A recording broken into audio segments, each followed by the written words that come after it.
I've been meaning to ask you this for, probably a couple decades now. So, yeah, my break with socialism is different than most people's break. I do think that I more carry forward the spirit of Abby Hoffman, and that kind of that tendency in the American left. So the reason I don't want a jobs program is that I don't want to work for the government, and I also don't want large numbers of people working directly for the government, because the government, and this is true for my left-wing friends, my socialist friends, a lot of my liberal friends, and certainly my libertarian friends and conservative friends. We all hate the government and who's in it. So the idea that our bosses might be Donald Trump or Nancy Pelosi or Gavin Newsom or Andrew Cuomo is really unappealing. And also the regimentation of it, that we're probably all going to be wearing uniforms. I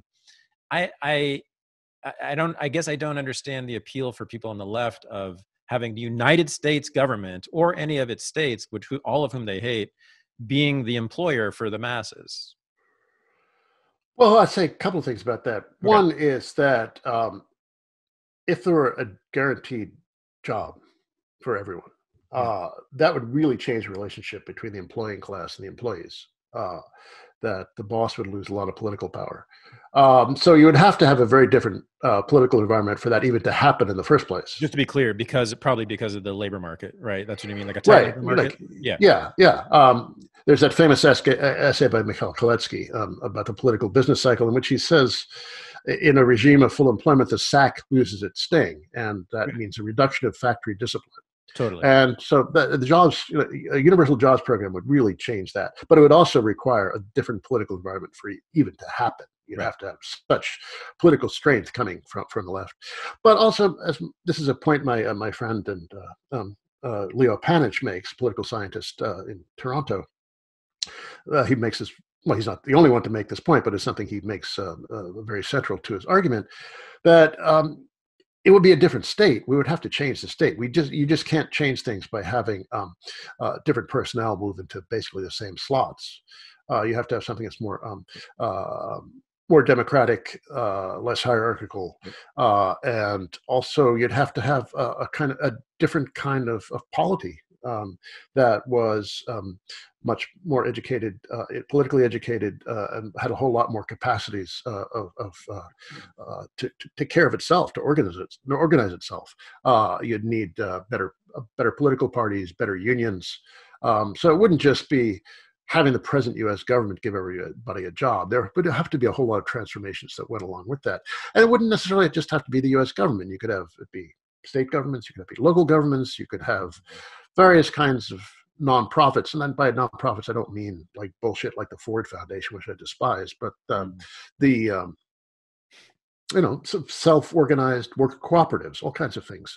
You can have different modes of organization. But on the other hand, my father, born in 1916, was a kid in the Depression, and went to the Civilian Conservation Corps in the 30s, and it wasn't all that long, just a few months, I believe, but he never stopped talking about what a wonderful experience that was. I mean, he just found the whole thing so striking and memorable. To get out of poverty in Jersey City and go work on parks in Utah was a marvelous thing for him. So the New Deal did an awful lot of great things. And if you look at the infrastructure, my pals Dick Walker and Gray Brescian, who run this Living New Deal project out of Berkeley, have been cataloging all the projects that the WPA built in the 30s, and they were phenomenal, like parks and bridges and post offices, schools and office buildings, and just all kinds of marvelous infrastructure that really enhanced our democracy and made this a better place to live. So, I wouldn't want Donald Trump's government to be running a jobs program, but the kind of politics that surround the New Deal, and God knows Roosevelt was all about saving capitalism. I know all that. But there was also a communist threat. We had a domestic communist threat. We had the Soviet rivalry to worry about. That made this a better place. So there was an element of democracy and collectivity. Richard Hofstadter made the point that the period from like the 30s into the late 60s, early 70s were the only period in American history that had some sort of notion of collectivity at the center of politics. And that all went away, starting with the reforms in the 70s, the right-wing movement in the 70s.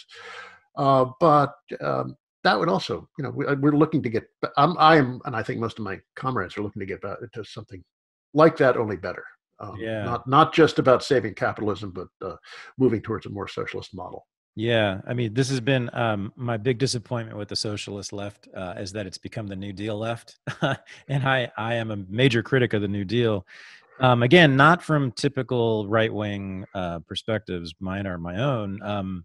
Well, there was that in the 60s, late 60s, there was that kind Yeah, of I'm a, joint left-right critique of that. that's right. Yeah, I'm very much a child of those guys. Yeah. Well, Ronald Murray Rothbard and who else on the left? Actually, Ronald Radosh was the biggest, and Howard Zinn also. They had these major new left critique, brilliant new left critiques of the New Deal. Well, then look what happened to Radosh, though.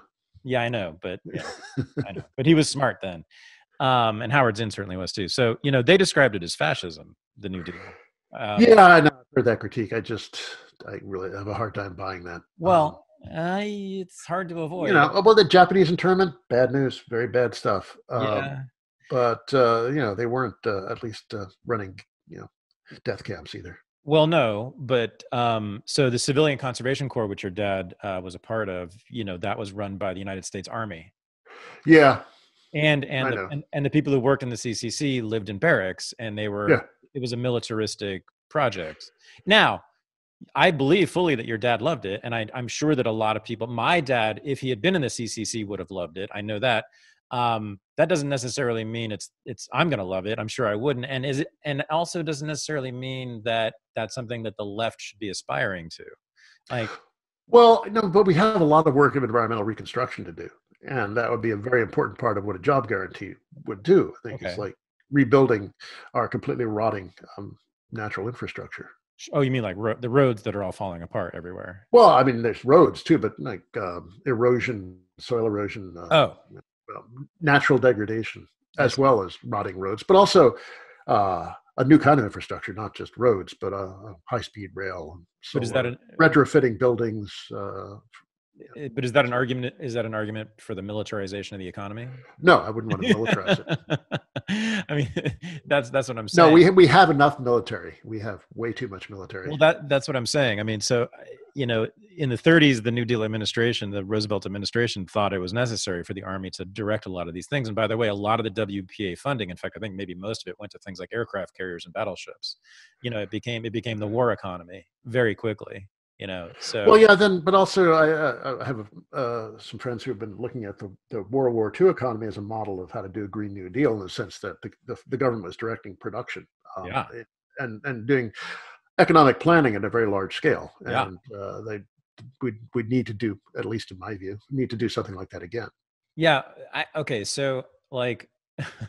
Now we're getting into more traditional right-wing criticisms of socialism, but I mean, so I could be more sympathetic to that if it were more localist, but with a government and country this size, that's very frightening to me.